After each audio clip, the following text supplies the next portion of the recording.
to Sakshi TV. I'm your host, Geeta Chopra. No matter what party you voted for in November 2020, surely you still believe in the integrity of a democracy and a fair counting system for our candidates. This is something we should all be concerned with as Americans. The American Constitution strictly prescribes the way an election should take place. In this episode, we will cover voter fraud, among many other things.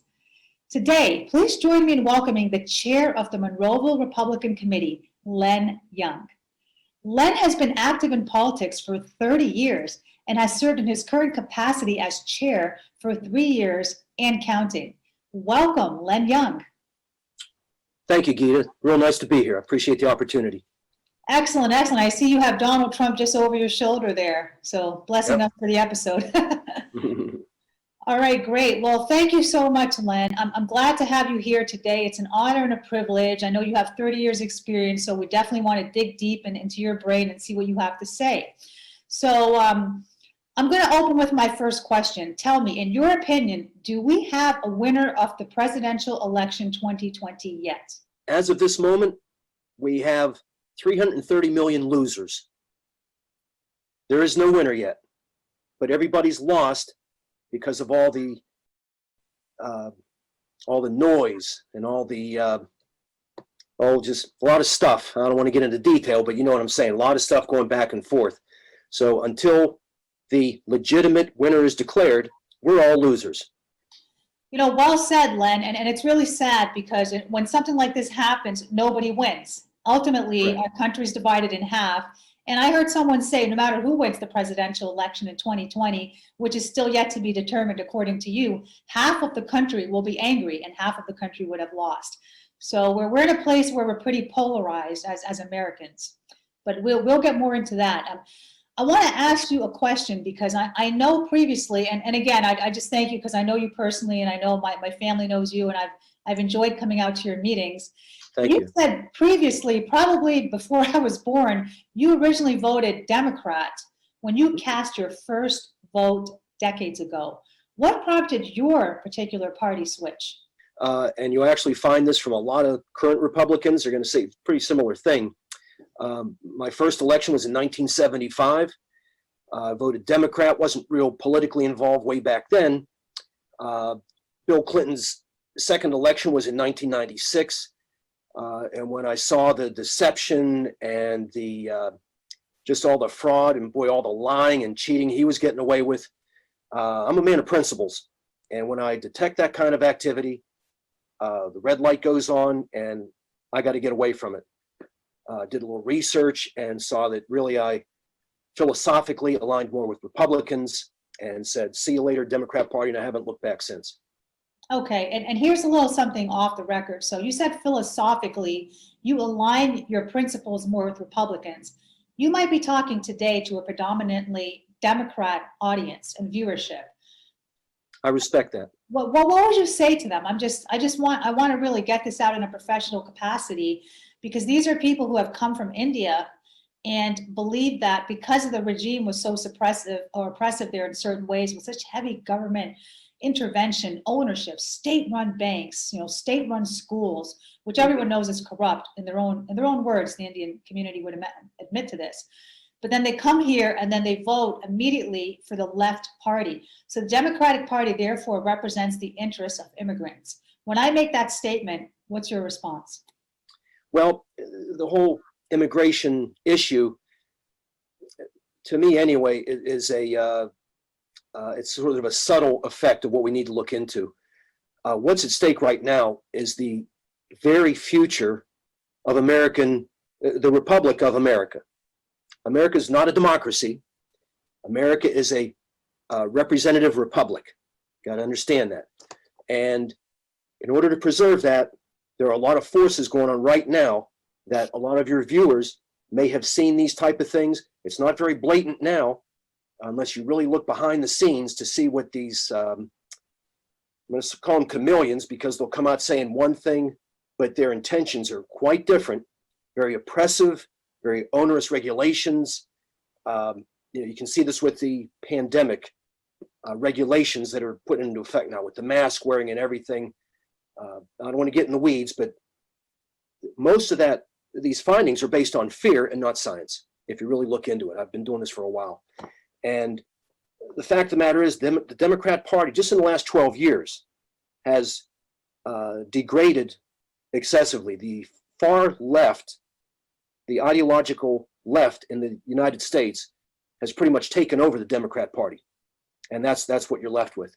The choice of America, the free, the home of the brave, or the America run by democracy, which is mob rule. Quite honestly, you call something a democracy, it's mob rule.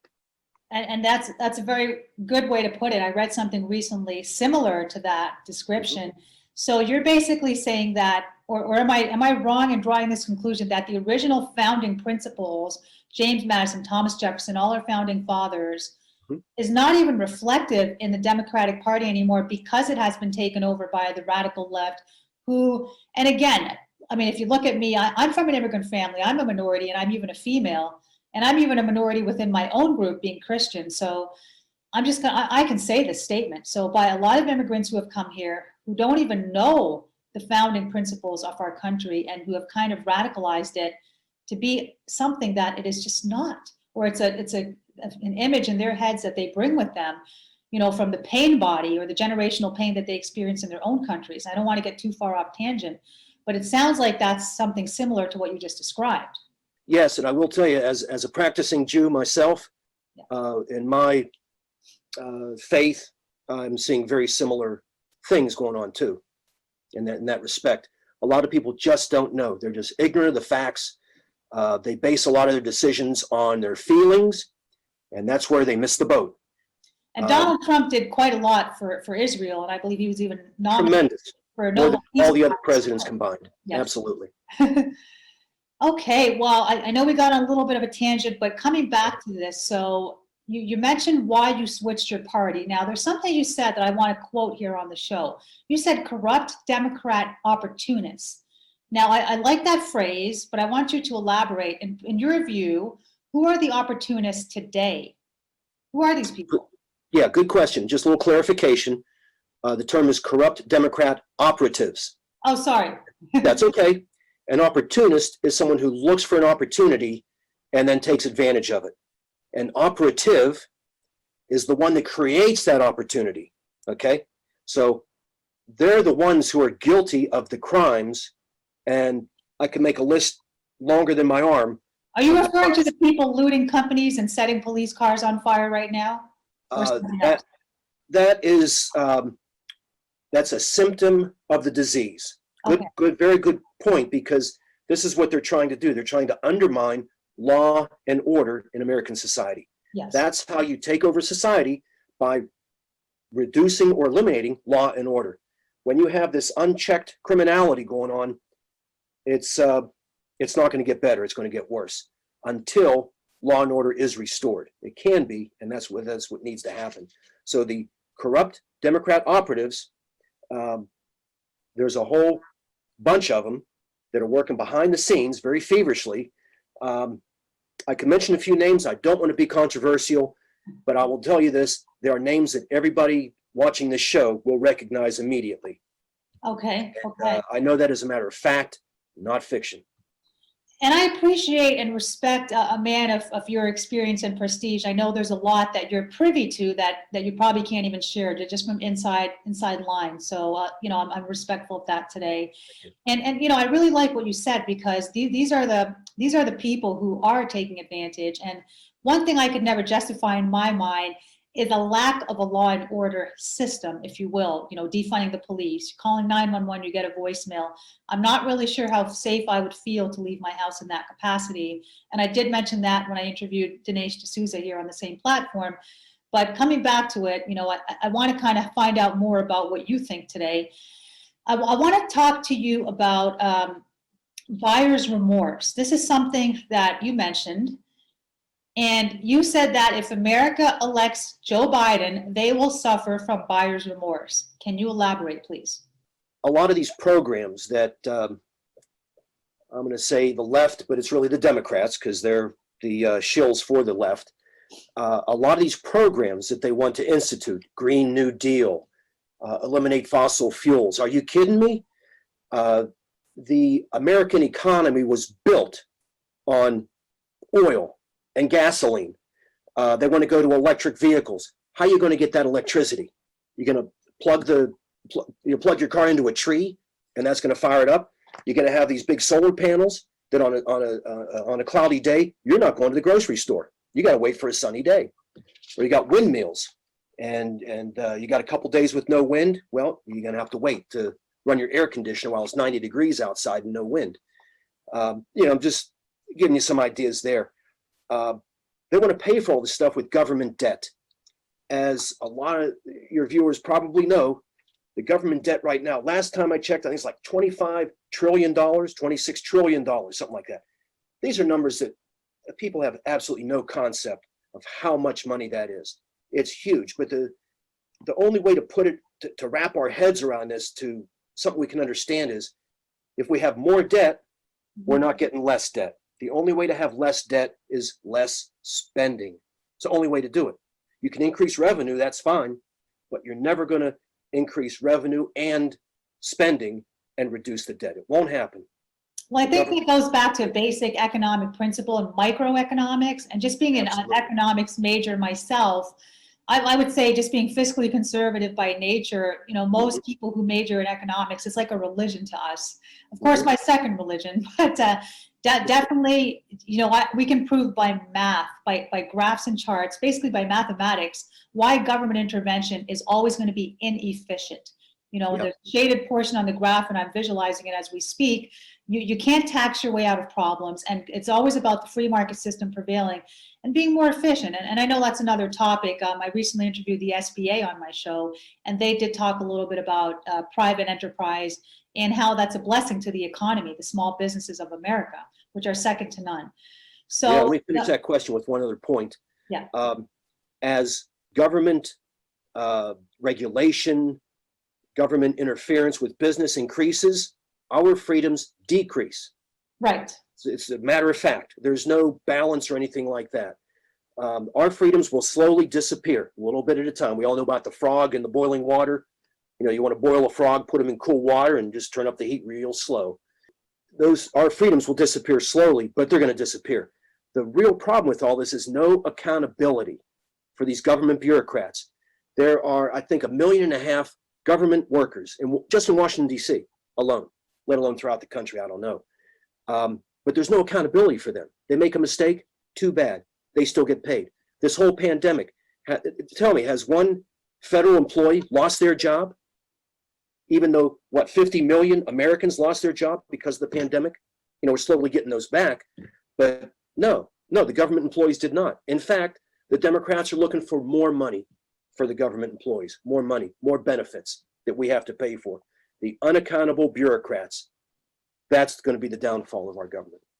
And I'll just translate this, and I understand what you're saying. You're basically saying the inefficiency of the government bureaucrat, because if you think inefficiency and unaccountability, they're not accountable. And let's just put it in layman's terms for all those people watching out there. Many people are small business owners. Many people left their country to come to America, the land of dreams, not to look for a job, but to create a job. And that's what Harvard teaches. And in that capacity, I could say when I managed 35 people in my small business, I cared personally. And there were times where I stayed 18 hours a day. Why? Because at the end of the day, it's the Gita Chopra show. If the business doesn't float and succeed, I die. But when you clock out and you're working for the government, you really care when you leave at 5 o'clock. These people are not accountable, and they're eating up tax dollars while they're practicing their inaccountability and basically just creaming the system, And again, that's a deeper talk, but the bottom line is it's inefficient, and that's exactly the shaded area on the graph, which you just described, Len, in layman's terms. It'll never be efficient as it will be in private enterprise. So the idea is to get these people out, give it to the free market system, decrease the regulation, decrease the taxes, and put it back in the people's hands. Yes, President Trump put it very correctly when he wanted to drain the swamp. Right. That's the biggest anchor, the biggest obstacle to America realizing its true success. The federal government, and really even some of the state, local, county governments, there's so many inefficiencies. This is all a burden on the economy, and that's the swamp in total. That's really, it needs to be drained if we're to survive. Someone's going to pay for it, and it's going to be the viewers or whoever voted for whichever party they voted. And again, I'm not here to pass judgment today. No, it is what it is. But I understand your concerns. Thank you. Okay, excellent. So let's get into voter fraud, Len. You mentioned that there were a ton of illegitimate votes. What proof do the Republicans have of this in your view? Well, what do you want to say about that today? That's a good question, and it's very timely because as we've all seen on the news, mainstream media, they're going crazy. Where's the proof? No proof. You don't have any proof. You're making these accusations, no proof. Okay, what they don't understand, in fact, just before I turned you on, I was listening to Rush Limbaugh, and he played a clip from Chris Christie, the failed governor of New Jersey. And Christie said, we got to forget about this stuff. We got to move on. Election's over. We got to move on. There's no evidence, blah, blah, blah. He said almost exactly what I'm saying. He said that there's no evidence being presented. He didn't say the court of public opinion, but that's what he was talking about. He wants the evidence to present it in the court of public opinion, which is why Judge Kavanaugh was almost annihilated. You know, this is what the left does. They try to prosecute people in the court of public opinion. This is America. We don't do that. We have courts. We have a judicial system. And Sidney Powell and Rudy Giuliani, these are all very seasoned, intelligent lawyers. They have the evidence. If they didn't have it, they wouldn't say they have it. Now is not the time to show the evidence. You go to a card game. Okay, you're playing 5-card draw. You're going to hold your hand like this for the other players to see your hand? I don't think so. You're going to hold your hand until it's showtime. You put up your bets. Okay, call. You put out your cards.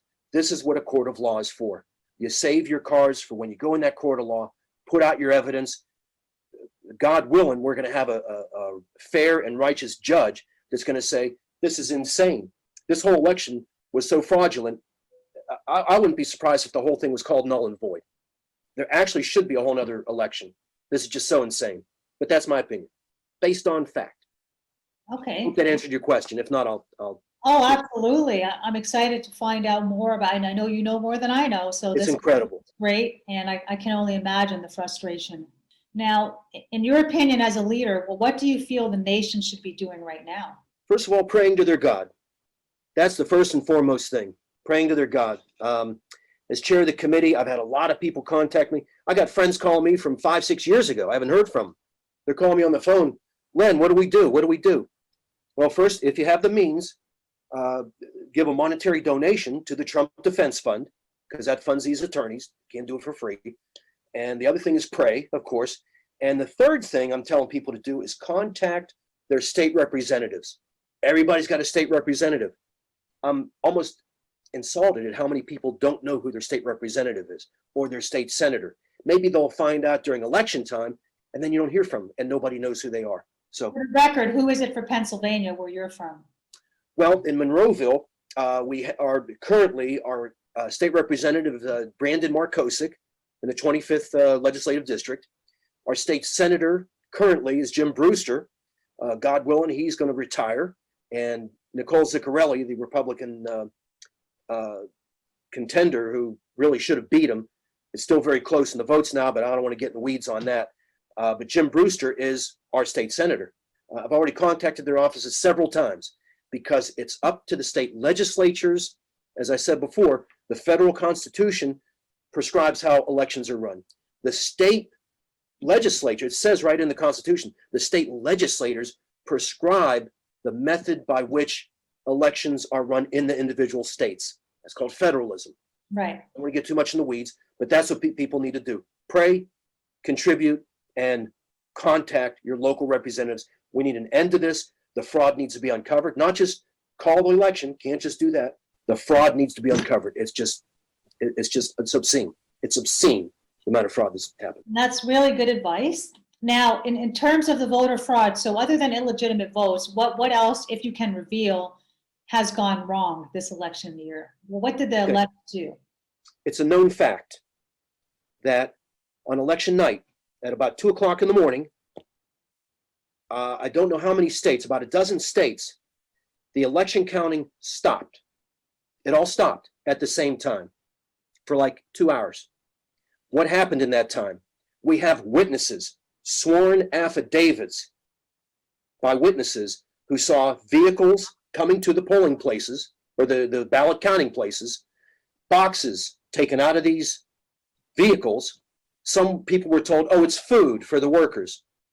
They looked at it, there's ballots. The boxes are filled with ballots. Okay, this was visually observed. Some of the ballots, I don't know how many, but I'm telling you it was a lot, were their regular ballot with Joe Biden's name circled, perfectly circled. You know how you got the little ovals on the paper ballot? No one else voted on the, no down ballot votes. Just Joe Biden gets a vote and boxes of ballots with the same thing on it. Brought into the vote counting locations. This was, it was observed, it's on video. The evidence will come out at the correct time. There's just been, you saw on TV where in Philadelphia, the workers are putting covers on the windows so people can't watch what's going on inside the polling place. Gee, do you think that's a legitimate operation in there? Why would they be covering it up? Why would they only let Democrats in and not Republicans? They say, oh, the place is full. We have our COVID regulations. We're full of Democrats. We can't let any Republicans in. This is what they were told. I mean, the list is a mile long, and it just burns me up that the deception, the lying, the cheating is just, it can't go unpunished. It just can't. Whether or not I support President Trump, I would say that he is not recognized in the media, and my Democratic colleagues have even admitted to this. He's not recognized in the media for the good that he has done. Incredible. And they will misconstrue it. If he has done something, they will turn it around to provide an evil intention of some sort. And they will hide the fact that he was nominated for a Nobel Peace Prize twice. So 5 times? So I just wanted to interject that. Now, please continue with your list. Okay. Well, I'm going to go off on a tangent just real quick to relate what you just said. You're absolutely right. The president has done wonders for this country. And what really burns me up is when the mainstream media, they blame the virus deaths on the president. That's irrational to blame any one man, because the presidency is bigger than any one man. This is what they do. This is what they do. Back in January, when they had like the second case of it in the United States, I could be wrong on the timing, but he stepped in and stopped flights from China, stopped them from coming to the United States. And then he was called xenophobic. Absolutely.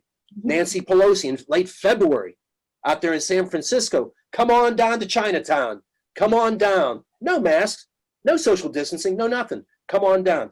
And President Trump's up there. If you remember his State of the Union speech that she tore up, like February 3rd or 4th, I think it was, he was talking about it right there, the China virus. And they give him credit for nothing. In fact, this really burns me up the most. The economy speaks for itself. You know how they kind of say living well is the best revenge? I mean, not that I'm revengeful, but I would just say in relation to that historical quote, the economy, of course, pre-COVID, you can't really beat it. Whether I hate Trump or I love you, Trump, you can't beat his economy, or I haven't seen anyone do it yet, because it speaks for itself. And I'm not just talking about the stock market. I'm talking about small businesses. I'm talking about unemployment. I'm talking about the African-American population who had the highest rate of employment for years, for decades. I'm talking about other things he's done for institutions, schools, student loans, criminal justice reform. So these are the things that what I kind of do is I just sit back and I say, okay, let it speak for itself. And so these are things that you can't really provide a rebuttal to. Well, it goes back to Rahm Emanuel, 2009. Barack Obama's chief of staff. What did he say? Can't let a good crisis go to waste. And this is exactly the Democrats' playbook. 2019 should be remembered. The Democrats, their memory stops like yesterday. 2019 was probably one of the best years that this country will ever experience in its existence. They don't say anything about it. Nothing. And all the points you just made are absolutely correct. Minority employment breaking records, unemployment breaking records with how low it was, prosperity, freedoms, people just moving about. Everything was just going so well. And the Democrats, once this China virus reared its ugly head, they've exploited this considerably. Again, I've done a lot of research. My wife's a physician. She knows a lot of the medical background to a lot of this stuff. And she does a lot of research herself, and we talk about it. This whole thing, the virus is dangerous. There's no doubt about it. Any virus is dangerous. Cancer is dangerous. Heart disease is dangerous. Okay? Lung disease, dangerous. But we don't have to lock down the whole society. We don't all have to walk around wearing I think masks. that would be the biggest cancer. And I read a quote recently, fear is the biggest virus. Yeah. And I will speak for myself at 100% absolutely. You know, if you're going to fear being sick, you're going to get sick. And I'm not saying not to wear a mask, but I do believe, I mean, take it for what you will, viewers. Fear is the biggest virus. If we shut down the economy now, that will be a cancer. And that is just all we need right now. After a pandemic, after all these people who are dying and just so much hopelessness and protest and chaos, you know, so again, that's another story, but absolutely. And I agree with you on that. Let me just finish that thought with one point. You don't see too many studies now about, you know, what this does, what that does, how effective this is and that. Have you ever seen any studies on the effectiveness of wearing masks all the time? Any studies? I haven't. Somebody has, they can show it to me, because the studies that have been done, and there's dozens of studies, I've been exposed to some of them, absolutely no difference. They study people who wear masks all the time, equal people who don't wear them all the time, doing similar activities and things. No difference. No difference in the in getting the virus. It's all the same. The hydroxychloroquine, I don't want to get out too far out in the weeds, the hydroxychloroquine that President Trump was in favor of back in like April, something like that, magnificently successful in curbing the effects of the virus. But just because he endorsed it, the media said, no way, that's terrible. We got studies that say it's dangerous. Yeah, because those studies were flawed. They were done on people with comorbidities. They're already sick with other things. They get the virus. They give them the hydroxychloroquine. I mean, they were going to go anyway. It's because of the other issues that they had. Anyway, I don't want to get out in the weeds, but the point is, it's all a matter of control. You have people walking around with masks. I was just at a funeral today, and I feel sorry for these people, especially the kids. They got children with these masks on. To me, that's child abuse. It is child abuse, making your child wear a mask. Okay, well, I want to thank you, Len, for coming on the show. Ladies and gentlemen, just we want to encourage you to be well-read, well-informed, and hopefully you enjoyed this episode. And if you did, make sure to look me up on YouTube, Geeta Chopra, to follow me for our next interview. Stay tuned on the U.S. election coverage 2020. And Len Young, do you have any closing remarks?